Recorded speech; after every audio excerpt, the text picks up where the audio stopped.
VOA Afrique. Heureux de m'installer à vos côtés pour un nouveau numéro de Washington Forum. Jacques Aristide, de retour cette semaine ici dans la capitale américaine. Eh bien, après les Républicains la semaine dernière, tous les regards sont braqués sur le Parti démocrate qui tient sa convention à Philadelphie, où nous retrouvons d'emblée Tatiana Mosso. Bonsoir Tatiana. Bonsoir Jacques, bonsoir à tous. Effectivement, un Washington depuis Philadelphie, ici, où nous avons suivi 4 jours de convention démocrate, une convention historique dans une ville historique, puisque Philadelphie est la ville où la Constitution américaine a été rédigée. Tout un programme, c'est tout de suite dans Washington Forum. L'histoire s'écrit aussi avec le H de Hillary à Philadelphie. Pour la première fois de son histoire, les États-Unis ont une femme candidate à la tête d'un des 2 grands partis politiques. Mais les symboles et les poids lourds démocrates comme Barack Obama ou encore Bill Clinton suffiront-ils pour convaincre les sceptiques? Pourquoi cette fronde persiste-t-elle au sein des pro-Sanders? Décryptage dans Washington Forum, au cœur de la convention démocrate avec nos invités.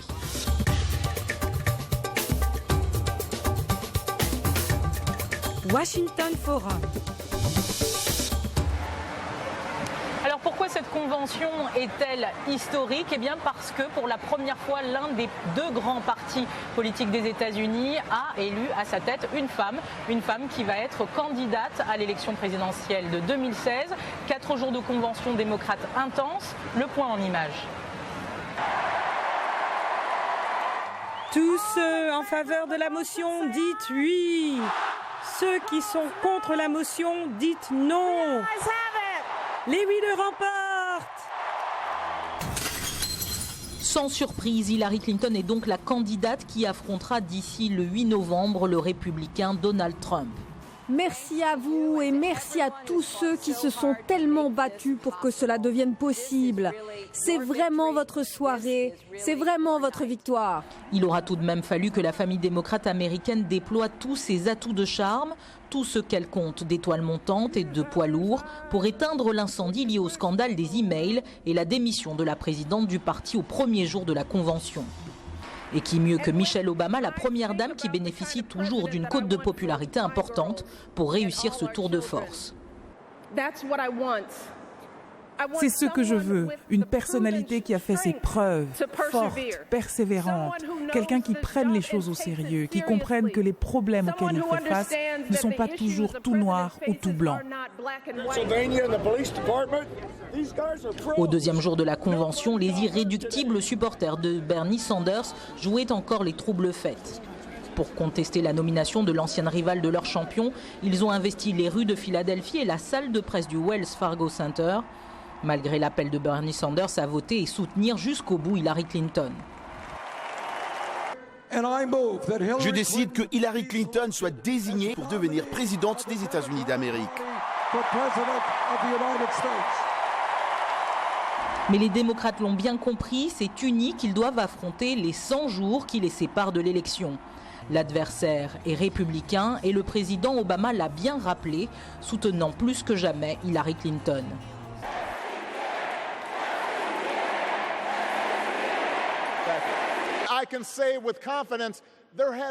Je peux dire avec confiance, il n'y a jamais eu un président, un homme ou une femme, pas moi, pas Bill, qui soit plus qualifié que Hillary Clinton pour servir en tant que président des États-Unis.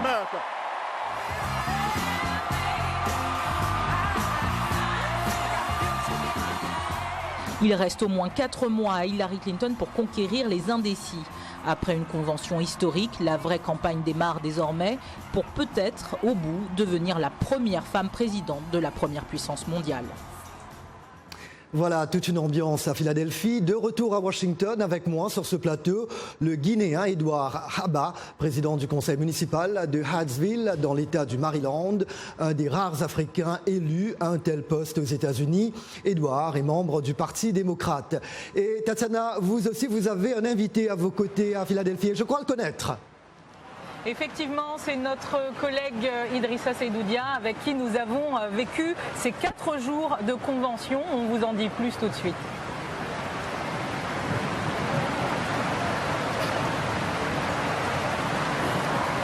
Oui, certainement. Idrissa, C'était pas là votre première convention à couvrir. Qu'est-ce que vous retenez comme point fort? D'abord, bonsoir Tatiana et bonsoir Jacques à Washington. Je ne peux pas m'empêcher d'abord, puisque vous l'avez dit, c'est là que la Constitution américaine a été signée. Et ça me fait passer aussi à un autre document fondamental, la Déclaration d'indépendance, la Déclaration de Jefferson. Cette déclaration disait que tous les hommes sont créés égaux. Mais les Noirs n'étaient pas dans ce document, les femmes non plus.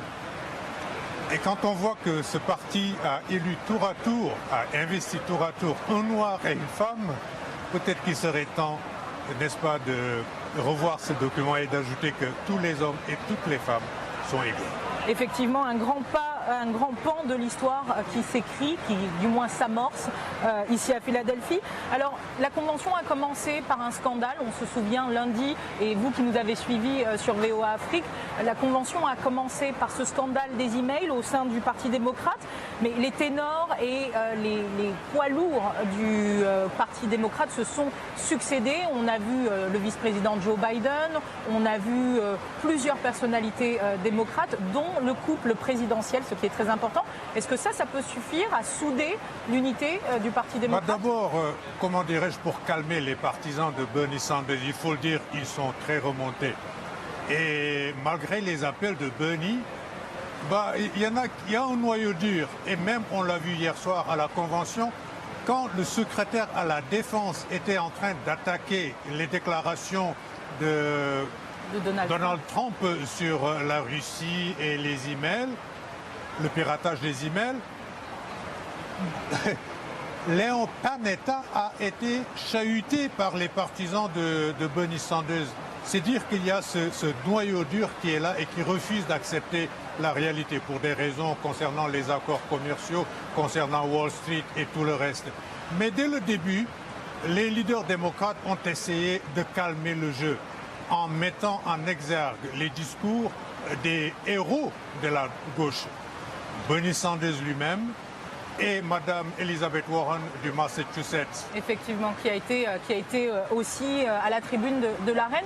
La question qu'on se pose, on a vu tout au long de cette convention démocrate plusieurs invités, plusieurs participants, observateurs, notamment du continent africain.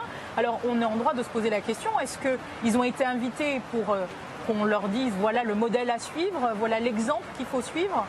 Non, je crois que c'est tout simplement pour montrer, c'est une grande fête, n'est-ce pas, de la démocratie. Et le plus de monde on a pour la célébrer avec nous, cette fête. En fait, c'est comme ça que je m'imagine ce genre d'invitation. C'est aux Africains eux-mêmes, et pas seulement les Africains, parce qu'il y en a qui viennent d'un peu partout du monde, n'est-ce pas? Alors, c'est à ces gens-là de tirer les leçons qu'ils peuvent tirer de cette convention, de cette leçon de démocratie, et les appliquer à leur propre réalité sur le terrain. Jacques, je retourne vers vous à Washington auprès de votre invité. Oui, Tatiana, nous poursuivons la discussion avec Edouard Abba. Parlons du soutien de Barack Obama, son ancienne secrétaire d'État. À voir les sondages, c'est un président qui jouit en ce moment d'une belle popularité à quelques mois de la fin de son deuxième et dernier mandat à la Maison-Blanche. Son appui va-t-il pouvoir redorer le blason d'Hillary Clinton qui ne fait toujours pas l'unanimité parmi les électeurs démocrates?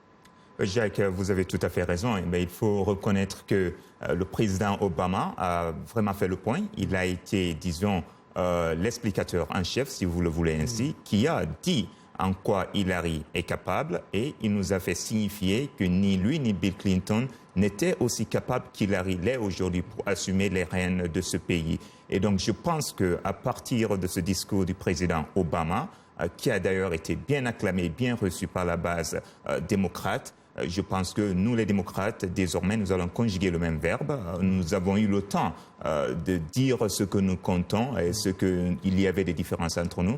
Mais je pense que c'est parti de beau et je pense qu'au lendemain des élections de novembre, nous serons bien là. N'empêche, en ce qui concerne la Convention elle-même, les Républicains sont venus de l'avant pour dire que la plupart des orateurs à cette Convention n'ont fait que dépeindre une Amérique qui gagne et un monde où tout va bien. Alors ils disent par exemple que les mots sécurité et terrorisme ont à peine été prononcés. Alors la question, les démocrates ont-ils délibérément éludé certains thèmes comme le maintien de l'ordre et la paix aux États-Unis et la menace djihadiste dans le monde? Je pense que ce sont des attaques de la part de nos amis républicains qui ne tiennent pas, qui n'ont pas de base. Il suffit simplement de voir, il n'y a pas de maintien d'ordre sans des hommes en uniforme, sans des citoyens.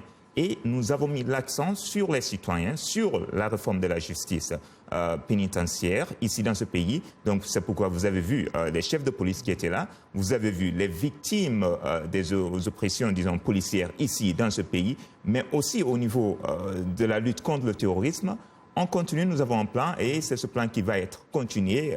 Personne ne peut nier que le président Obama a été le président le plus effectif sur ce plan et c'est ce travail qui sera continué.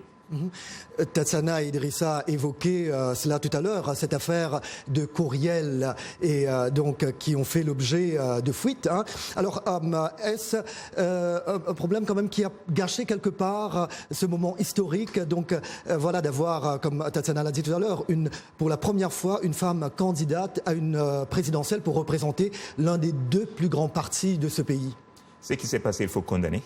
C'est regrettable que les responsables du Parti démocrate se soient comportés de la sorte. C'est regrettable, mais je pense qu'il faut aussi apprécier les dispositions qui ont été aussitôt prises pour calmer les sentiments et aussi pour valider les sentiments. Donc c'est pourquoi on a mis Debbie Wasserman de côté pour dire qu'elle ne peut plus assumer ce travail parce que la confiance n'y était plus. Elle avait brisé cette confiance et il était temps de donner la place à des personnes en qui nous pouvons croire pour ne pas davantage nuire le parti.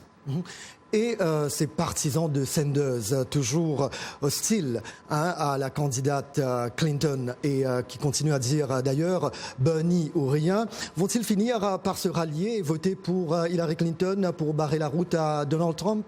Mais je dois vous dire que moi-même, j'étais du camp de Bernie. J'étais un fervent supporter de Bernie, mais nous sommes dans un jeu démocratique. Les élections, les primaires se sont tenues. Nous n'avons pas eu le maximum de votes qu'il fallait. Et je pense qu'aujourd'hui, malgré tout ce qui s'est dit, il est temps que nous puissions nous donner les mains et travailler ensemble. Comme le disait le pape Jean XXIII dans les années 60, nous devons plutôt valoriser ce qui nous unit et que de continuer à parler de ce qui va nous diviser. Parce que nous avons un adversaire commun ici, un ennemi, je dirais, qui ne voit même pas les intérêts de ce pays, qui est là, donc il faudrait que nous travaillions ensemble pour ne pas lui donner la possibilité, sinon ça serait catastrophique pour les États-Unis. Voilà. Et nous retrouvons Tatsana à Philadelphie. Effectivement, Jacques. Idrissa, je me retourne vers vous. Qu'est-ce qui vous a marqué pendant ces 4 jours? On a eu quand même un plateau assez prestigieux de personnalités démocrates. Quel est le discours qui vous a le plus marqué? Dans le processus, en fait, les discours se ressemblent. Hein. Ce qui m'a surtout marqué dans ce processus, c'est justement, vous parliez de Bernie Sanders. Il n'était pas content, il a perdu. Il a un programme bien déterminé, qu'il est bien déterminé à appliquer, sa révolution politique comme il dit. Ses partisans ne voulaient pas qu'il cède, mais il est venu lui-même proposer aux délégués de voter par acclamation l'investiture de Mme Clinton.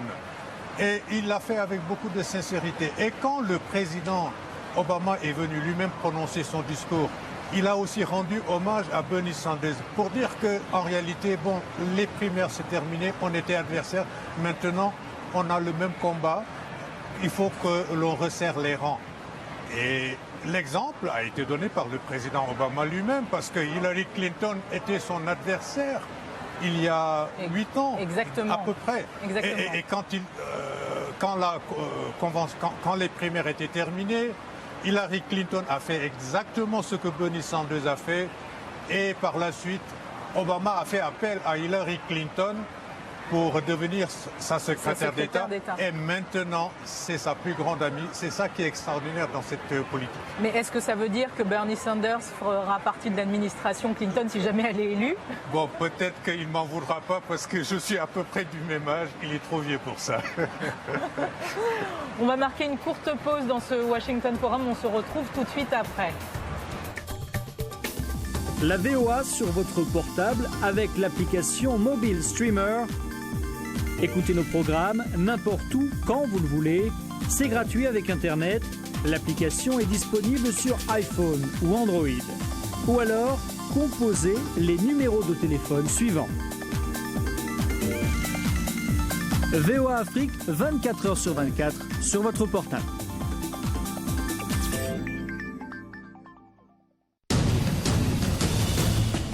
En plus de nos programmes sur FM et ondes courtes, La Voix de l'Amérique est en votre compagnie 24 heures sur 24 sur Internet. N'Djamena, d'une trentaine de représentants d'un syndicat d'étudiants. Notez notre nouvelle adresse voaafrique.com. Tous les derniers développements sur l'actualité africaine et mondiale. Reportages photos et vidéos et vos commentaires sur voaafrique.com. À tout de suite.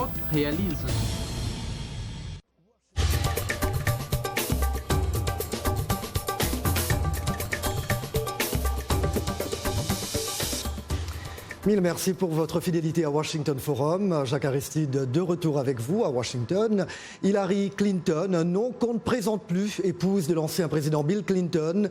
La candidate démocrate a connu et continue de connaître des murs et des pas vertes. Cette femme charismatique suscite à la fois admiration et critiques sévères. À 69 ans, l'ex-première dame veut retourner à la Maison-Blanche, mais cette fois-ci en tant que présidente. Son parcours avec Tatiana Mossou. Influencée par Martin Luther King dans son enfance, fille de bonne famille, puis étudiante brillante et exemplaire, Hillary Clinton a un parcours sans faute. En 1970, elle rencontre à l'université prestigieuse de Yale Bill Clinton, qui deviendra son mari, puis le 42e président des États-Unis. Le couple fait son entrée à la Maison-Blanche en janvier 1993. Hillary Clinton s'implique dans la vie politique et y joue un rôle officiel, une première pour une première dame des États-Unis. Sous la présidence de son mari, devenue une avocate renommée pour défendre les femmes et les enfants, elle est élue sénatrice de l'État de New York en novembre 2000. Hillary Clinton se lance à son tour dans l'arène politique. Elle se distingue lors des attentats du 11 septembre 2001 à New York, omniprésente sur le terrain auprès des familles des victimes, et sa cote de popularité s'envole. Elle est candidate à l'investiture démocrate pour l'élection présidentielle de 2008, mais échoue face à Barack Obama lors des primaires. En janvier 2009, elle accède au poste de secrétaire d'État aux Affaires étrangères et devient l'un des atouts de son ancien rival. En décembre 2012, alors qu'elle souhaite mettre fin à ses fonctions de secrétaire d'État, Hillary est victime d'une thrombose suite à une commotion cérébrale. Son hospitalisation et sa convalescence l'éloignent un temps de la scène politique. Mais en avril 2015, Hillary Clinton annonce sa candidature aux primaires démocrates pour l'élection présidentielle de 2016. I'm getting ready to do something too. I'm running for president.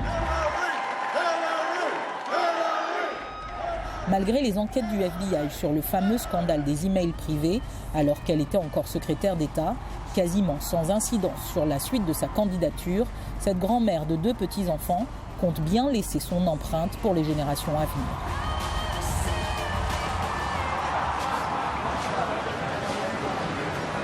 Nous sommes toujours en direct de Philadelphie avec vous, Idrissa, où il pleut au-dessus de nos têtes à cette convention démocrate, une petite tempête. C'est bon signe en Afrique. C'est bon signe en Afrique, la pluie. Écoutez, on leur souhaite aux démocrates en tout cas que ça puisse être positif pour eux. Dans ce portrait, on rappelle qu'elle a eu un problème de santé assez important. On ne le mentionne plus, mais 1 an de campagne électorale, est-ce que Hillary Clinton va tenir le coup, sachant que si jamais elle est élue à la Maison-Blanche, c'est encore une autre énergie que ça donne. Je n'ai vu aucun rapport, aucune information qui dit le contraire. Apparemment, si les médecins lui ont permis de battre en campagne, ça veut dire que bon, elle s'est rétablie. Donc on va dire que, là, en tout cas, la santé n'est pas sa faiblesse. Alors Hillary Clinton, elle a été élue à l'unanimité durant cette convention, mais il y a des irréductibles. On l'a dit, finalement, certains lui reprochent des choses qu'elle aurait faites en tant que secrétaire d'État, lorsqu'elle était première dame, lorsqu'elle était sénatrice de New York. Quels sont ses atouts et ses points faibles finalement? Bon, son atout principal, je dirais, c'est l'expérience. Et je crois que très tôt, elle s'est lancée dans une carrière où elle s'intéressait à des causes qui intéressent, n'est-ce pas, la base, l'Amérique de façon générale. Elle n'a pas été égoïste. Pour dire, elle aurait pu avoir des emplois beaucoup plus lucratifs, mais elle s'est jetée au service des gens. Bon. Ensuite, au sein du gouvernement, elle a accompli beaucoup de choses. Quand son mari est arrivé à la Maison-Blanche, il lui a confié le dossier de l'assurance maladie. Eh bien, elle s'est bien poursuivie sous l'administration Obama. Mais ça lui a créé pas mal de problèmes, mais c'était quand même un dossier sensible qui montrait une certaine compétence au niveau, une bonne connaissance des dossiers et aussi au sens de la coordination. Bon, ça n'a pas marché avec l'opposition des Républicains au Congrès, mais ensuite, elle a été une bonne conseillère de son mari. Elle a été sénatrice, donc elle s'est intéressée aux problèmes de l'heure. Et c'est une femme qui aime étudier les dossiers seulement. Ses faiblesses? Ses faiblesses... on trouve qu'elle est trop proche de Wall Street. Elle a prononcé des discours là-bas qui lui ont valu des millions de dollars. Et ça, les partisans de Bernie n'ont pas aimé. Et puis, on trouve que c'est un faucon. Donc, elle est prête à aller en guerre. Alors justement, elle va aller en guerre contre Donald Trump. Donald Trump qui, vous l'avez vu certainement ces derniers jours dans les médias, n'a cessé de faire des déclarations fracassantes. Alors comment est-ce qu'Hillary peut contrecarrer ces différentes déclarations, notamment auprès de ceux qui pensent qu'elles sont réelles? Le fait est que Donald Trump, c'est difficile de l'attaquer dans la mesure où il ne dit rien de spécifique. Il lance des slogans, il dit qu'il faut lui faire confiance pour résoudre ses problèmes. Alors pour une candidate comme Hillary Clinton ou un politicien ordinaire, c'est très difficile de contrer ce genre de truc dans la mesure où les gens y croient. Et les gens croient en cette personne en disant c'est un outsider, Hillary Clinton est là depuis 30 ans, elle fait partie du problème. Donc elle ne nous aidera pas à résoudre le problème. Et c'est à elle de montrer en quelque sorte que les gens se trompent en faisant confiance à Donald Trump et qu'elle a la solution au problème parce qu'elle les étudie et elle s'y attaque depuis de nombreuses années. Jacques, je reviens vers vous à Washington. Oui, Tatiana est toujours avec moi sur ce plateau. Edward Abba, président du conseil municipal de Hyattsville, dans l'État du Maryland. Edward, qui est également membre du Parti démocrate.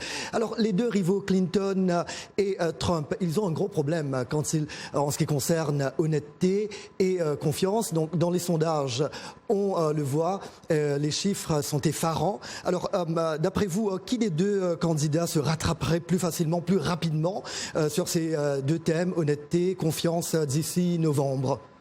Oui, je pense qu'il n'y a pas de tout à se faire ici. C'est sûr et c'est évident qu'Hillary a toutes les capacités et les possibilités de remonter la pente. Nous voyons dans les déclarations, je ne pense pas que Trump soit présidentiable. Vous voyez dans ces déclarations qui demande à un autre État, qui est d'ailleurs plus ou moins ennemi des États-Unis, d'attaquer la vie privée d'un citoyen américain. Quelqu'un qui compte être président de ce pays ne peut pas continuer à faire des déclarations de la sorte. Je pense qu'il est disqualifié partant de cela. Hillary, c'est vrai, son atout, elle a toujours servi le peuple. Elle connaît les dedans et le dehors de l'administration américaine. C'est ce qui fait un peu sa force, mais en même temps, les critiques que les gens formulent contre elle, parce qu'on dit qu'elle fait partie du système. Mais il faut comprendre, c'est ce qu'on oublie souvent, que malgré qu'elle soit membre du système, membre de l'établissement démocrate, elle a toujours travaillé dans le sens d'un changement. Elle ne s'est pas contentée de ce qui était là. Elle a toujours avancé des idées qui étaient là pour changer le status quo.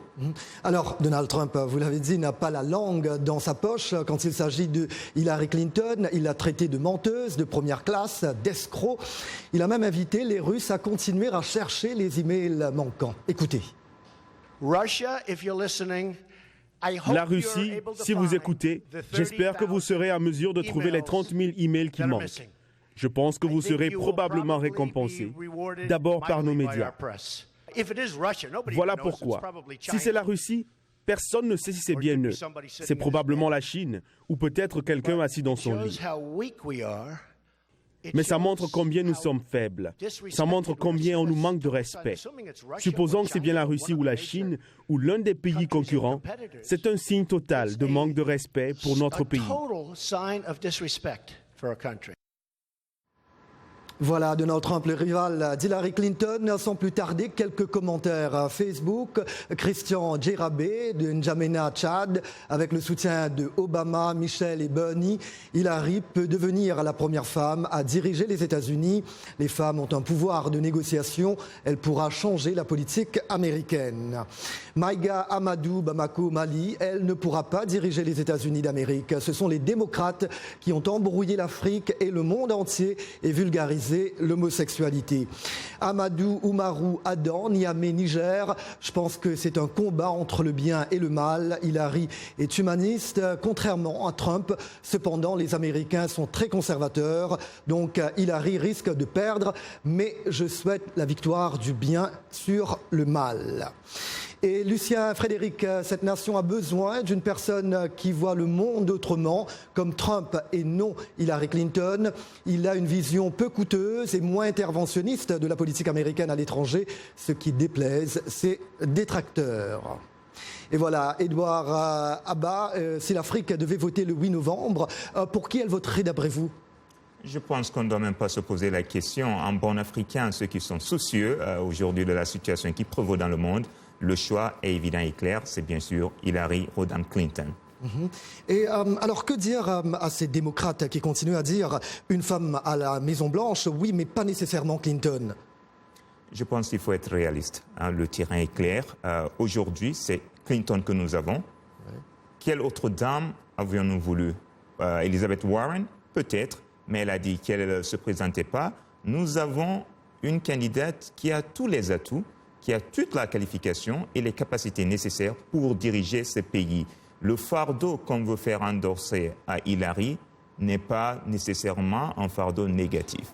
Elle connaît, elle est stratégique. C'est justement ce que ses détracteurs n'aiment pas, ne veulent pas savoir, parce qu'ils savent que quand elle sera là, on ne pourra pas jouer avec elle, on ne pourra pas la manipuler comme une qui est naïve, parce qu'elle connaît, elle a servi dans l'exécutif, elle a servi aussi dans le Congrès américain en tant que sénatrice. Donc elle connaît bien les entrées et les sorties du système américain, donc elle ne pourra pas se laisser faire par les républicains. Et c'est ce qu'ils ne veulent pas voir.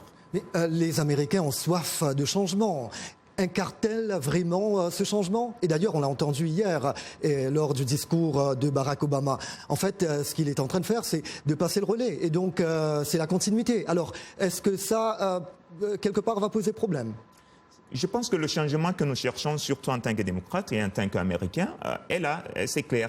Et ce changement va venir avec Hillary. Le changement que les républicains sont en train de prôner n'est pas un changement, mais plutôt un recul.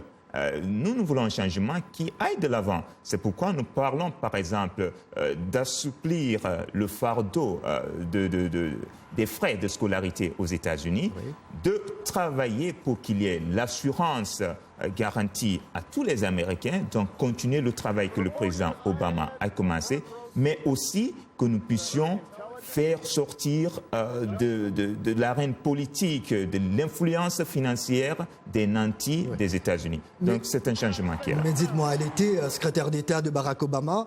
Et alors, en tant que présidente, que va-t-elle changer en termes de politique étrangère des États-Unis? Que va-t-elle changer, par exemple, pour l'Afrique, très rapidement? Pour l'Afrique, ouais, vous pouvez sans doute compter sur son point ferme. Je pense que pour tous les Africains qui ont suivi, Hillary ne va pas supporter les dictateurs africains. Voilà, ce Washington Forum tire à sa fin. Nous remercions notre invité ici à Washington, Edouard Abba. Et voilà, Tatiana, ça a été un plaisir d'être avec vous et avec Idrissa. À très bientôt, j'espère. À très bientôt. À bientôt.